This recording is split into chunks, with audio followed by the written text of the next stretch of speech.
Hi friends, welcome to cricket room. యాక్చువల్గా మొన్న జరిగిన మెగా ఆప్షన్లో మన సిఎస్కే టీం ఒక స్ట్రాటజీస్ మొత్తం మీద వాళ్ళకున్న పరిస్థితుల్లో ఏం కొన్నారు, ఎవరిని కొన్నారు, కొన్న టీంని కప్పు కొట్టే టీం అంత ఛాన్స్ ఉందా లేదో మాట్లాడుకుందాం. యాక్చువల్గా వాళ్ళకున్న రిమైనింగ్ పార్ట్స్ వచ్చి 55 సిఆర్. వాళ్ళు మ్యాక్సిమం నెంబర్ ఆఫ్ ప్లేయర్స్ని 25 ప్లేయర్స్ని కంప్లీట్ చేస్తారు. వాళ్ళ స్క్వాడ్ మొత్తం ఫుల్గా కంప్లీట్ అయిపోయింది. యాక్చువల్గా వీళ్ళు ఈ ఆప్షన్లో మ్యాక్సిమం వీళ్ళు బై చేసింది ఏంటంటే స్పిన్నర్స్కి ఎక్కువ డబ్బులు పెట్టుకున్నారు. ఎందుకంటే వాళ్ళు మ్యాక్సిమం చెన్నై హోమ్ పిచ్ కాబట్టి చెన్నై హోమ్ పిచ్లో అన్నీ ఎక్కువ స్పిన్ పిచ్చెస్. సో వీళ్ళకి స్పిన్ పిచ్ అడ్వాంటేజ్ చేసుకోవాలని చెప్పి 7 మ్యాచెస్ జరుగుతాయి కాబట్టి అట్లీస్ట్ 5 మ్యాచెస్ అయినా వీళ్ళు గెలవాలని చెప్పి స్పిన్నర్స్నే ఎక్కువ టార్గెట్ చేసుకొనుకున్నారు. సో ఆల్రెడీ మనకు తెలిసిందే వీళ్ళకున్న మెయిన్ ప్లేయర్స్ వచ్చి జడేజా ఆల్రెడీ ఉన్నాడు. సో వీళ్ళు నెక్స్ట్ టార్గెట్ చేసిన మెయిన్ స్పిన్నర్ వచ్చి అశ్విన్కి దగ్గరగా 9.75 సిఆర్ పెట్టి కొనుక్కున్నారు. చివరిగా అశ్విన్ చిన్నప్పటి నుంచి అశ్విన్ చెన్నైలోనే పుట్టాడు కాబట్టి చెన్నై హోమ్ అడ్వాంటేజ్ అశ్విన్ బాగా తెలుసు. ఒకప్పుడు చెన్నైకి కూడా అశ్విన్ చాలా బాగా వేసేవాడు, వికెట్ టేకర్, చాలా జెన్యున్ బౌలర్ కాబట్టి ఇది చాలా అడ్వాంటేజ్ వాళ్ళకి చెన్నై పిచ్లో. సో అశ్విన్ ఒక మంచి స్పిన్నర్ అవుతాడు కన్ఫామ్గా. అది నెక్స్ట్ వచ్చి వీళ్ళు బాగా టార్గెట్ చేసింది నూర్ అహ్మద్. వీళ్ళు నూర్ అహ్మద్కి ఆఫ్ఘనిస్తాన్ లెగ్ స్పిన్నర్ చిన్మ్యాన్ తిను. సో దీనికి దగ్గరగా 10 సిఆర్ పెట్టారు. 10 సిఆర్ అంటే చాలా ఎక్కువ డబ్బులు. వీళ్ళు పెట్టిన మొత్తం ప్లేయర్స్లో ఎక్కువ డబ్బులు పెట్టింది నూర్ అహ్మద్కి.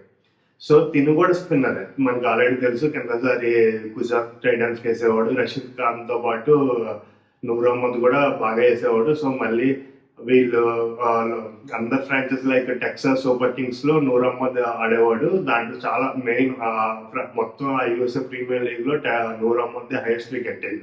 సో అక్కడ కూడా మన ఫ్లెమింగే కోచ్ కాబట్టి మ్యాక్సిమం గా నూర్ అహ్మద్ కొందామని ఫిక్స్ అయ్యి అందుకే అన్ని డబ్బులు పెట్టారు. ఆల్రెడీ జీటీ వాళ్ళకి రిటర్న్ చేసుకునే కార్డు ఉన్నా కూడా ఇంకా మ్యాక్సిమం అమౌంట్ 10 సిఆర్ పెట్టేశారు వాళ్ళు. సో కన్ఫర్మ్ గా ఈ ముగ్గురు స్పిన్నర్లు ఈ స్క్వాడ్ లో ఉంటారు. ముగ్గురు స్పిన్నర్లు ఉండటం వల్ల చెన్నై హోమ్ అడ్వాంటేజ్ వీళ్ళకి చాలా అడ్వాంటేజ్. 7 మ్యాచెస్ లో కన్ఫర్మ్ గా 5 మ్యాచెస్ గెలుస్తారు. సో వీళ్ళు లాస్ట్ టైం సెమీఫైనల్ కూడా రాలేకపోయారు చెన్నై సూపర్ కింగ్స్. సో ఆ రాలేకపోవటం వల్ల ఈసారి చాలా కసిగా మంచి ప్లేయర్స్ కొన్నారు. మనకు తెలిసిందే వాళ్ళు ఎక్కువ ఓవర్ బడ్జెట్ ఏ ప్లేయర్ మీదకి వెళ్ళాం. వాళ్ళకి వెళ్ళింది మ్యాక్సిమం స్పిన్నర్స్కి వెళ్ళారు. ఆ స్పిన్నర్స్ కూడా ఎందుకు వెళ్ళారంటే వాళ్ళకి అడ్వాంటేజ్ కావాలి కాబట్టి. ఇప్పుడు నెక్స్ట్ వాళ్ళు ఎక్కువగా నమ్ముకుంది వాళ్ళ లోకల్ పాత మాజీ సిఎస్కే ప్లేయర్స్ని వాళ్ళు ఎక్కువ నమ్ముకున్నారు. సో వాళ్ళకి మళ్ళీ మెగా ఆప్షన్లో వాళ్ళనే కొనుక్కున్నారు మళ్ళీ తిరిగి. కానీ వీళ్ళకి అదృష్టం ఏంటంటే అందరూ మ్యాక్సిమం తక్కువ డబ్బులకే వచ్చారు. లైక్ కార్నే రుతురాజ్ ఓపెనింగ్ స్టాండ్ అద్భుతం. అసలు ఎన్నో మ్యాచెస్ వాళ్ళు కప్పు కొట్టిన సీజన్లో కూడా వాళ్ళిద్దరు మ్యాక్సిమం 50 పార్ట్నర్షిప్ స్టాండ్స్ ఎన్నో ఇచ్చారు. సో ఆ పార్ట్నర్షిప్ స్టాండ్స్ వాళ్ళకి కావాలని చెప్పి మ్యాక్సిమం మళ్ళీ కార్నేకి వెళ్ళారు. కార్నే మళ్ళీ ధోనికి బ్యాక్ వికెట్ కీపర్గా కూడా పనికొస్తాడు. సో ఓపెనింగ్ స్లాట్స్ వచ్చి రుతురాజ్ అండ్ కార్నే. సో రుతురాజ్ కెప్టెన్ కాబట్టి వీళ్ళిద్దరూ అద్భుతంగా రాణిస్తారు. ఇప్పుడు నెక్స్ట్ వచ్చి 1 డౌన్ ప్లేయర్గా వీళ్ళు రాహుల్ త్రిపాఠిని కొన్నారు 3.25 సిఆర్కి.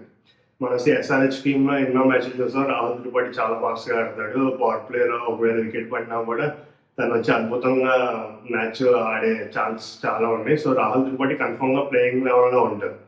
నెక్స్ట్ ఎలాగో శివం దూబే ఉంటాడు 4th ప్లేస్లో. వీళ్ళు నెక్స్ట్ 5th ప్లేస్లోకి వచ్చి శామ్ కురన్ కొన్నారు. శామ్ కురన్ ఒక మంచి స్టీల్ బై. ఇది అసలు మరీ బేస్ ప్రైజ్లో వచ్చేది శామ్ కురన్. అసలు ఆప్షన్లో కూడా ఎక్కువ శామ్ కురన్కి ఎవరు అంత ఇంట్రెస్ట్ చూపించలేదు, నాకు ఎందుకు అర్థం కాలేదు. కానీ ఆ సిఎస్కే వాళ్ళు చాలా మంచి స్టీల్ బై చేశారు శామ్ కురన్ అసలు ఇంగ్లాండ్ మంచి ఆల్రౌండర్. లెఫ్ట్ హ్యాండ్ సీమర్ వేస్తాడు, బౌలింగ్ వేస్తాడు, మళ్ళీ ఫినిషింగ్ చేస్తున్నాడు. ఈ మధ్య మ్యాచెస్ లెఫ్ట్ హ్యాండ్ బ్యాటింగ్ కూడా పనికి వస్తాడు. ఒక జెన్యూన్ ఆల్రౌండర్ని చాలా తక్కువ డబ్బులకి కొనేసటం అంటే అది చాలా అదృష్టం సిఎస్కే వాళ్ళకి. సో 4th ప్లేస్లో మనకి శామ్ కురన్ రావచ్చు. లేకపోతే నెక్స్ట్ శివం దూబే ఉన్నాడు. శివం దూబే కూడా మంచి స్పిన్ అటాకర్ని బాగా కొట్టేవాడు కిందసారి కూడా. స్పిన్నర్స్ని టార్గెట్ చేయాలంటే శివం దూబేని పంపించుకోవచ్చు. సో తను కూడా లెఫ్ట్ హ్యాండ్ కాబట్టి చాలా స్ట్రాంగ్. వీళ్ళకైతే స్ట్రాంగ్ లెఫ్ట్ హ్యాండ్ బ్యాటింగ్ ఉంది. నెక్స్ట్ జడేజా ఉన్నాడు, తను కూడా లెఫ్ట్ హ్యాండ్ బ్యాట్స్మెన్ కావాల్సి వస్తే. నెక్స్ట్ మళ్ళీ ఎంఎస్ ధోని ఉన్నాడు. తను యాక్చువల్గా ఎంఎస్ ధోనికి మరీ లాస్ట్ 5 బాల్సే వచ్చి బ్యాటింగ్ ఆడుతున్నాడు. సో కొంచెం ఏమైనా ఒక 2 ఓవర్స్కో 3 ఓవర్స్కో ముందు వచ్చి కొంచెం భారీ హిట్టింగ్ చేయగలిగితే తన ఫిట్నెస్ కొన్ని ప్రాబ్లమ్స్ ఉన్నాయి. సో తన ఫిట్నెస్ కనుక మంచి సరైనగా ఉందంటే ఈ సీజన్లో లైక్ 17 ఓవర్ అలా వచ్చి ఆ లాస్ట్ 3 ఓవర్స్ని తను టార్గెట్ చేసి కొడితే సిఎస్కేకి చాలా మంచి స్కోర్స్ వస్తాయి. మ్యాక్సిమం 5 బాల్స్ 3 బాల్స్ ఆడడానికి మాత్రం ధోని రాకుండా ఉంటే బాగుండు. నేను కొంచెం ముందు రావాలని కోరుకుంటున్నా. వస్తే సిఎస్కేకి, ఎందుకంటే నేను మొత్తం స్క్వాడ్లో చూసింది ఏంటంటే సిఎస్కేకి ఒక పవర్ హిట్టర్ లేడు. వాళ్ళు బేసిక్ అంటే వాళ్ళ లోకల్ ప్లేయర్స్ని, వాళ్ళు ఒకప్పుడు సిఎస్కేకి ఆడిన ప్లేయర్స్ని వీళ్ళనే కొనుక్కున్నారు తప్ప ఒక మంచి పవర్ హిట్టర్ని కొనుక్కోవాలి. సో వాళ్ళు పవర్ హిట్టర్కి ఎవరైనా ఉన్నారంటే అది ధోనియే. సో కొంచెం ధోని ఏమైనా ఒక 3 ఓవర్స్ ముందు వస్తే చాలా అడ్వాంటేజ్ జరుగుతుంది సిఎస్కేకి. సో ఇప్పటికి ఈ 6 ప్లేయర్స్ని మనం ప్లేయింగ్ లెవెల్లో కన్ఫామ్గా ఉంటారు.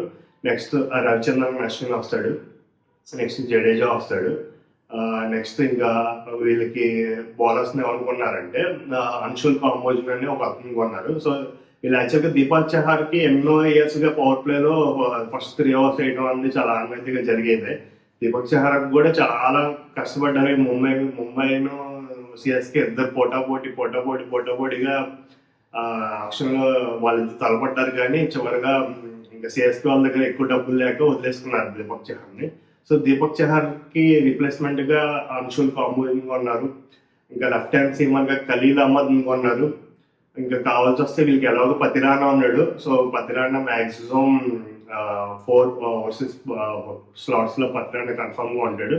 కానీ పతిరానా ఒకవేళ లేకపోతే పతిరానికి బ్యాకప్ ప్లేయర్గా నాథన్ ఎలిస్ ఉన్నారు. నాథన్ ఎలిస్ కూడా చాలా మంచి బౌలర్, ఆస్ట్రేలియాకి ఇప్పుడు మెయిన్ బౌలర్గా ఉన్నాడు. తను కూడా స్లో బాల్స్ కట్టర్స్ చాలా బాగా వేస్తాడు. కిందసారి పంజాబ్ సూపర్ కింగ్స్ కూడా ఆడాడు తను. సో వీళ్ళు ఓవరాల్గా వీళ్ళు ప్లేయింగ్ లెవెల్ మనం చూసుకుంటే మంచి ప్లేయింగ్ లెవెల్, దగ్గరగా 8 జెన్యూన్ బ్యాట్స్మెన్స్ కమ్ ఆల్రౌండర్స్ ఉన్నారు వీళ్ళు దాంట్లో. సో పవర్ హిట్టింగ్ నాకు ఏమైనా -7 కనపడుతుందండి ఈ టీంలో. పవర్ హిట్టింగ్ ఒక్కటే కొంచెం మైనస్గా ఉంది, కానీ వీళ్ళు ఎక్కువ వాళ్ళ హోమ్ అడ్వాంటేజ్నే మ్యాక్సిమంగా నమ్ముకున్నారు. ఎందుకంటే అవన్నీ స్పిన్ పిచ్చెస్ కాబట్టి స్పిన్నర్స్నే ఎక్కువ టార్గెట్ చేసుకుంటున్నారు కాబట్టి. సో వాళ్ళ ఆ 7 హోమ్ పిచ్ మ్యాచెస్లో 5 కొంటే మిగిలిన నాన్ హోమ్ పిచ్ మ్యాచెస్లో అట్లీస్ట్ ఒక 3 మ్యాచెస్ గెలిచినా కూడా కన్ఫర్మ్ వీళ్ళు ప్లే ఆఫ్స్కి వస్తారు. కిందసారి కూడా ప్లే ఆఫ్స్కి రాలేకపోయారు. సో వీళ్ళు కన్ఫర్మ్గా వీళ్ళు ఈ 25 మెంబర్స్ స్క్వాడ్ని కంప్లీట్గా వీళ్ళు కొనేసుకున్నారు. సో మనం చూడాలి ఏమన్నా మళ్ళీ సిఎస్కే వాళ్ళకి కంబ్యాక్ ఇచ్చి maximum number of times CSK ఎప్పుడు సెమీఫైనల్లో ఉంటుంది. సో లాస్ట్ టైం రాలేదు, ఈసారి కన్ఫామ్గా వస్తారని నేను అనుకుంటున్నాను. ఓవరాల్గా నేను ఏమనుకుంటున్నాను అంటే వీళ్ళకి వచ్చిన మిగిలిన 55 CRలో సిఎస్కే చాలా మంచి టీమే ఉంది.